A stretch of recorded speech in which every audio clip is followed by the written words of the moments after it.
Hello and welcome to Barbershop Books story time with Alvin Irby. That's me. Today's story is called The Jones Family Express.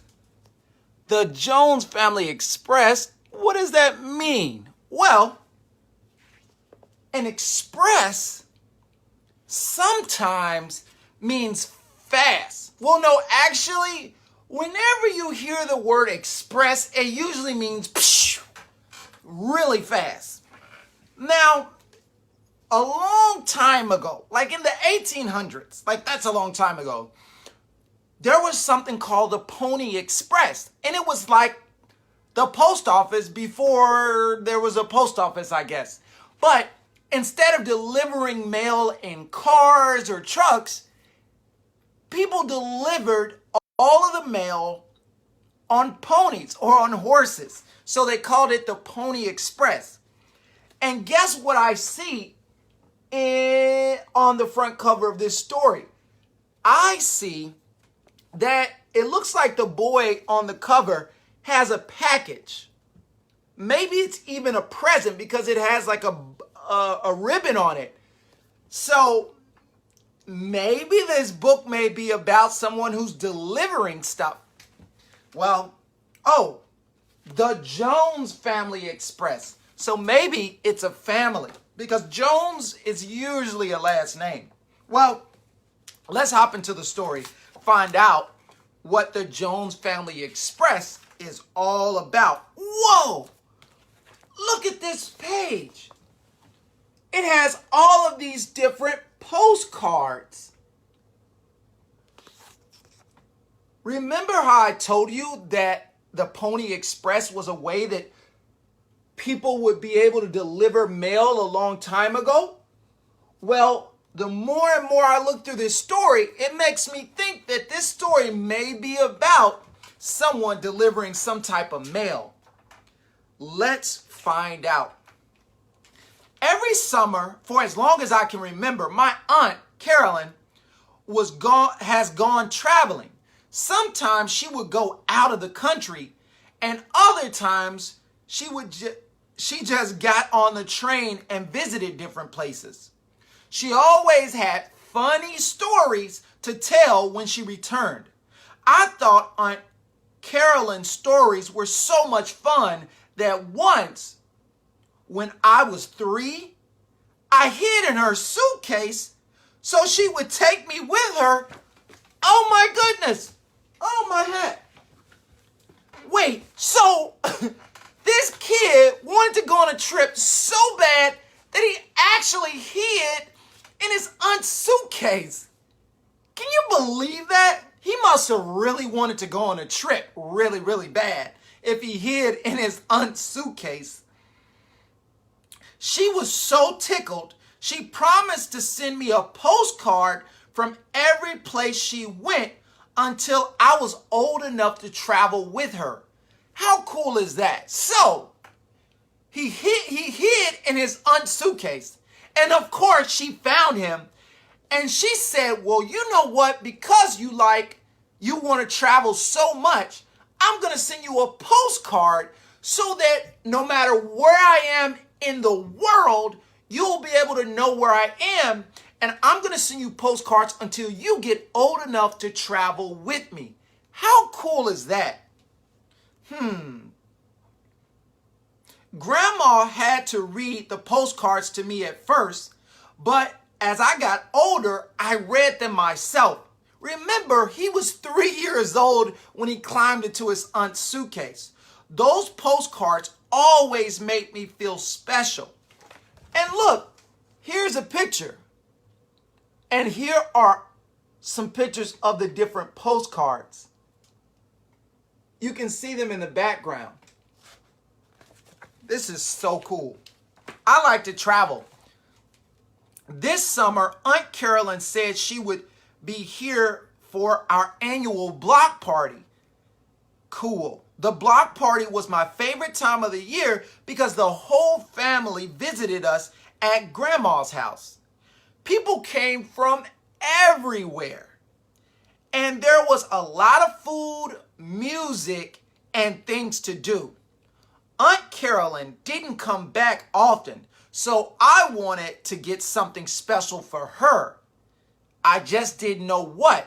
So since his Aunt Carolyn would always send him postcards, well, he was thinking, maybe it's my turn to give my Aunt Carolyn a gift. I wonder what he's going to get her.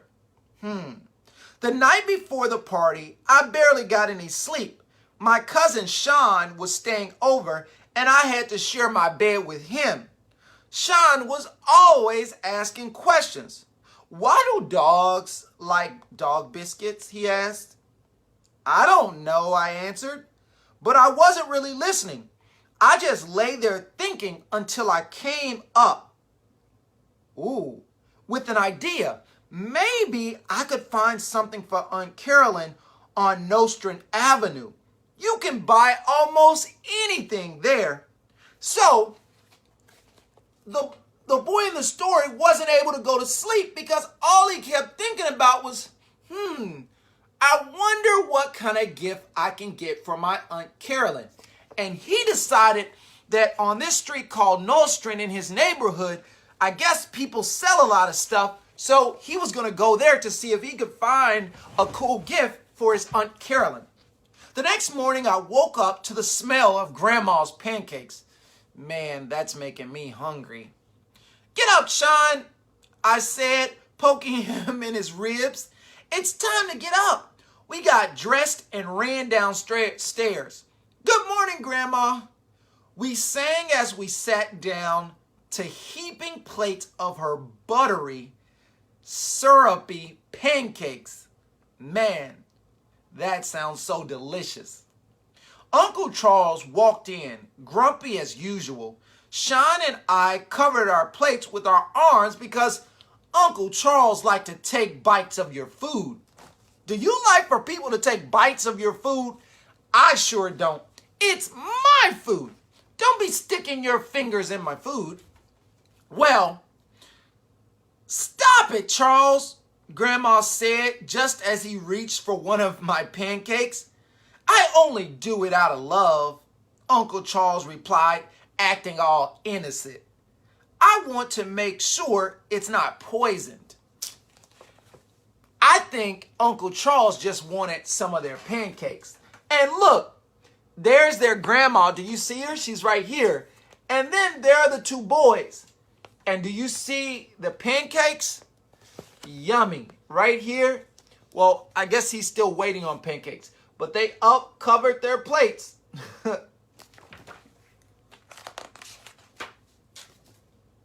In between bites, Sean told Grandma how he'd been working on a rap for the block party's talent show. Suddenly, the phone rang. Hey, Carolyn, Grandma said in her cheery voice. When are you coming in? The 2:30 train? You need anything? All right, then. I'll see you soon. Oh, man. So his Aunt Carolyn just announced that she's going to be in on the 2:30 train. I looked at my watch. I had only about 4.5 hours until Aunt Carolyn arrived. Just then, Aunt Marcia walked in carrying 3 big bags of potatoes. I bet they were heavy because potatoes, well, they can be kind of heavy. I looked at Sean. We better get out of here before they have us peeling potatoes, I whispered. Oh, I didn't whisper that. Let me try that again. We better get out of here before they have us peeling tomatoes, I whispered. There we go. And here's the picture. There are the boys, and I think those are the potatoes.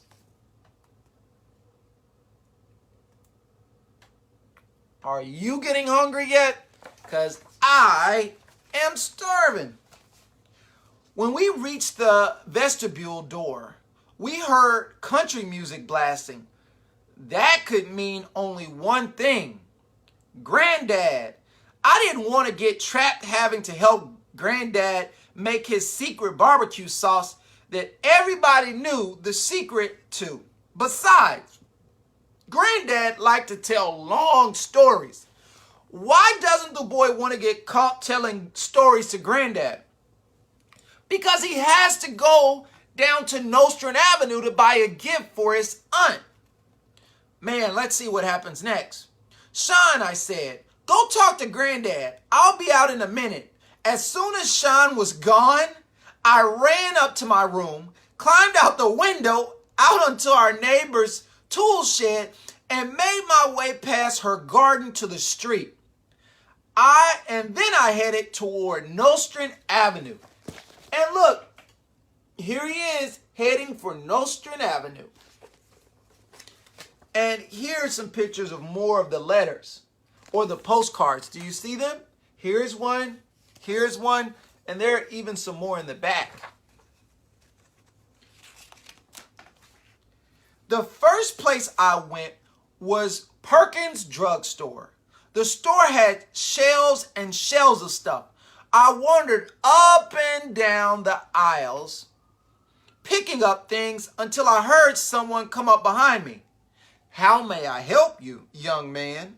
I cringed. Ugh. It was Mr. Perkins, the owner. He had the screechiest voice ever.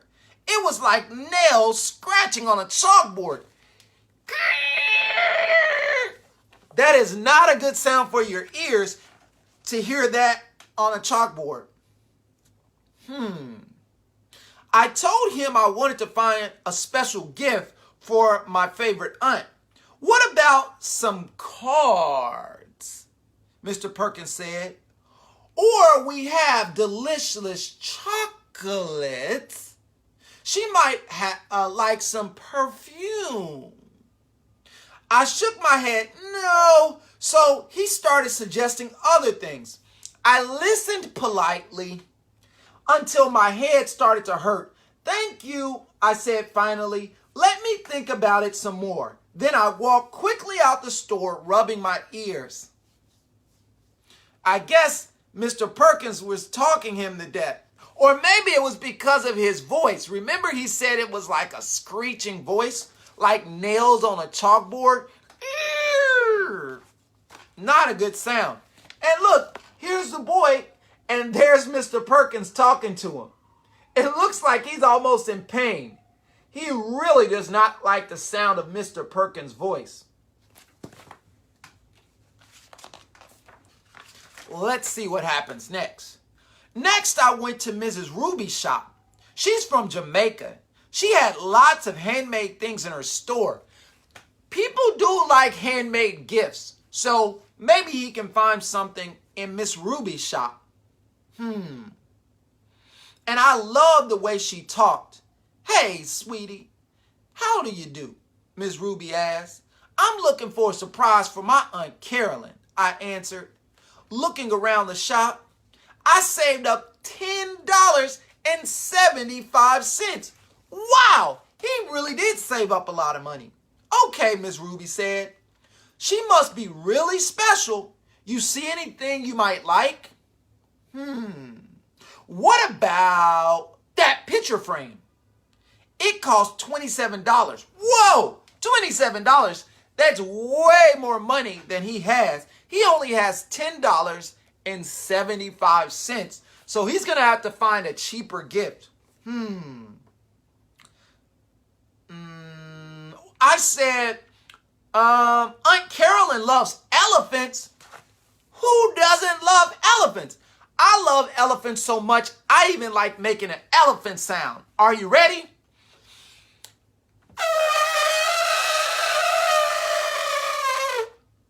Cool, right? Okay, let's keep reading the story.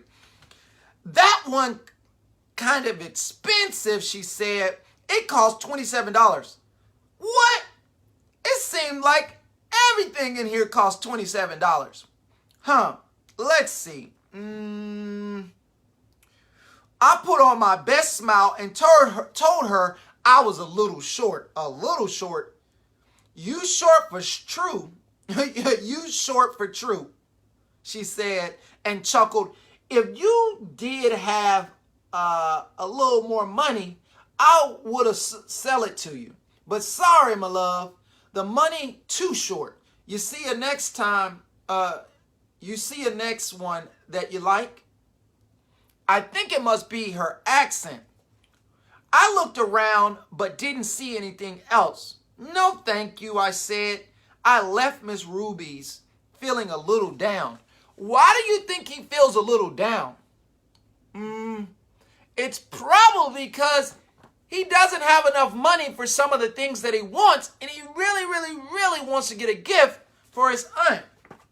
And look, here's a picture of him in Miss Ruby's store. And can you see Miss Ruby? She has long dreadlocks. All right, let's keep reading. As I left the store, I saw Uncle Charles walking toward me. I tried to hide, but he had already spotted me. Where have you been, Stephen? Uncle Charles asked. It's almost time for the block party. Uncle Charles knew how to fix all sorts of things, but he wouldn't do anything unless you paid him. Not even for kids. Man, he was my last chance, though. I've been looking for a present for Aunt Carolyn. I explained, Mrs. Ruby's shop is too expensive, and there's nothing special enough at Perkins. Come with me, Uncle Charles said. I've got just the thing. How much money do you have? $10, I said. I kept the 75 cents for myself. I couldn't let him take all my money. And so here's Stephen, and here's Uncle Charles. I wonder if Uncle Charles is going to really help him find the perfect gift. There's only one way to find out. Let's keep reading. We went to Uncle Charles's house, which was pretty junky. He had some of everything there. Bike parts, old toys, magazines, radios, VCRs, you name it. So his house was almost like a junkyard, it sounds like. Uncle Charles started rummaging. That means he was just going through everything. He started rummaging around his apartment looking for things that might be useful. Every few minutes, he would hold up something weird. What about this? Uncle Charles would ask. I would shake my head no. No, that's not it. You've got to give me some help here, Uncle Charles complained after I said no to several things. So I started digging around. All of a sudden, there it was. The perfect thing. Look at this, I said, holding up a big toy train. It needed a lot of fixing up. The paint was peeling off and some of the windows were broken. But I could see it had potential. I got busy right away. I had to work fast if I was going to finish in time to meet Aunt Carolyn at the train station.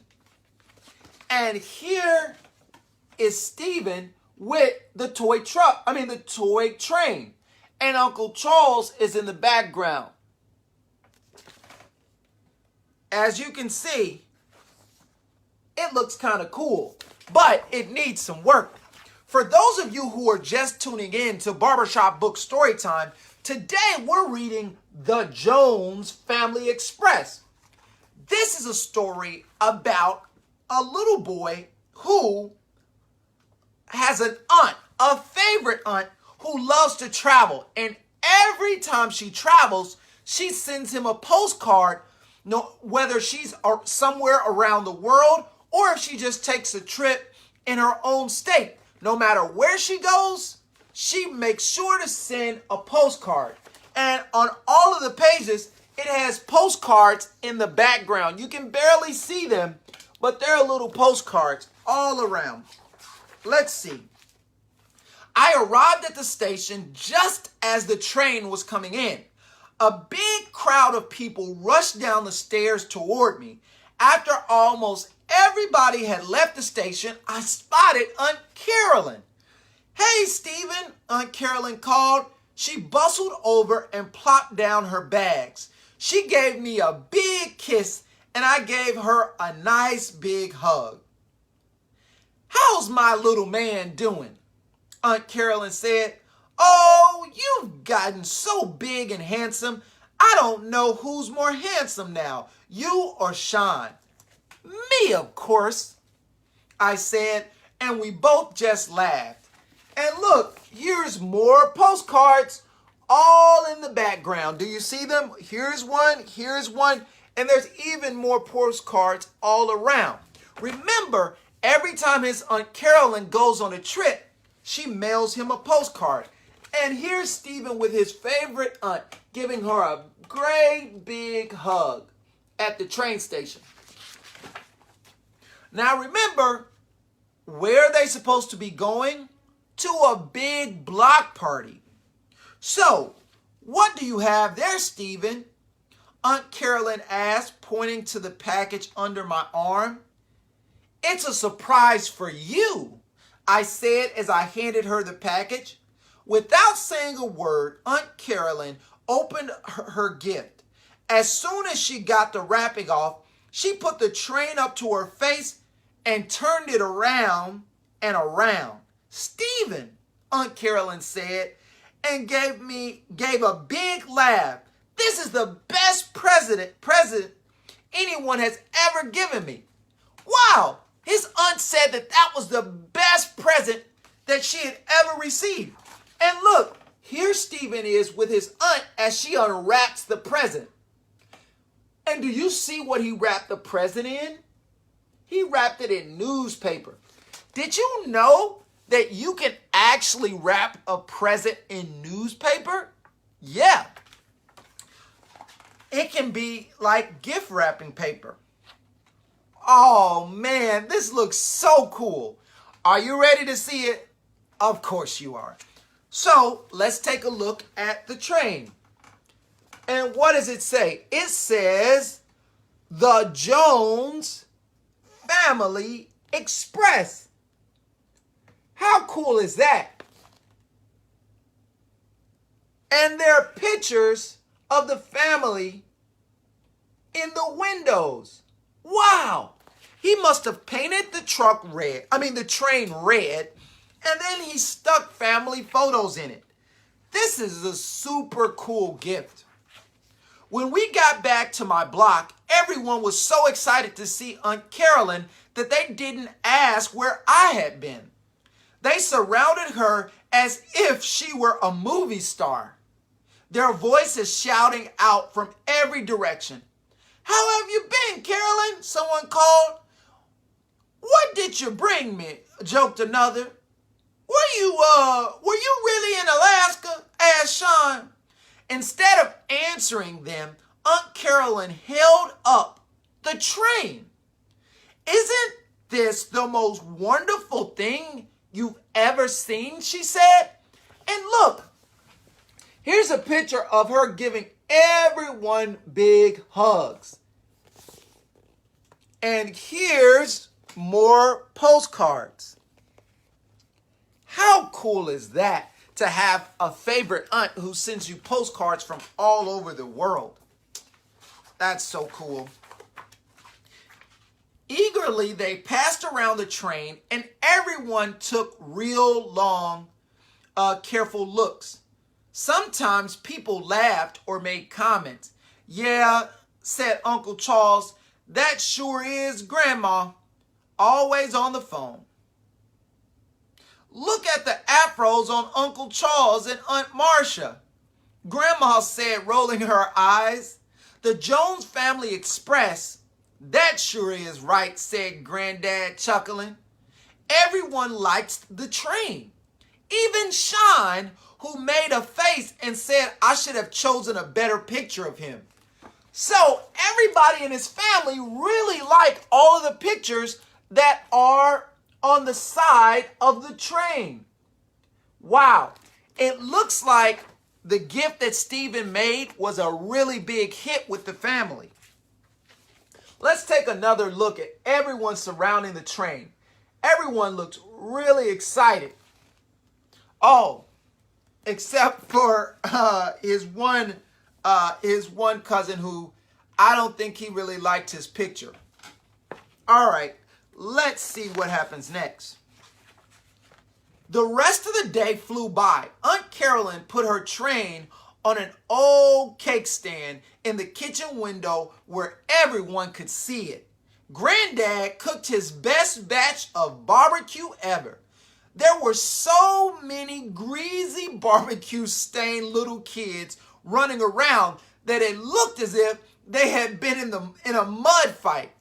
Sean actually won the rap contest. The band liked him so much they let him be a special guest DJ until it was time to pack up their music. The most surprising thing of all was that Uncle Charles bought ice cream for everybody with my $10 and didn't try to eat everyone's but his own. Oh, well, that was really nice. Uncle Charles bought ice cream for everyone. And do you see him? Where is Uncle Charles? Oh, there he is. He's right over here. Do you see him with ice cream for everyone? And look, his cousin is winning the rap contest. And look at everyone in his family just having a lot of fun at their block party.